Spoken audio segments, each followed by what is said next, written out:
ఏపీలో పెట్టుకుంటానంటే ఏపీలో మాత్రం మీరు చెరువులను కబ్జా చేసుకుంటే ఆ ప్రభుత్వం ఊరుకుంటుందా? అక్కడ ప్రజలు ఊరుకుంటారా? ఇది ప్రజలందరికీ సంబంధించిన సమస్యలు సార్. ఈ వాటర్ బాడీస్ ని కబ్జా చేసేస్తే ప్రజలందరికీ సంబంధించిన సమస్య.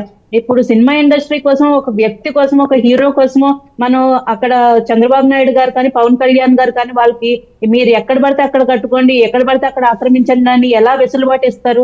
అది 100% అక్కడ కూడా ఈ వీళ్ళకి చుక్కెదురవుతుంది సార్ ఇటువంటి నిర్మాణాలు చేస్తే.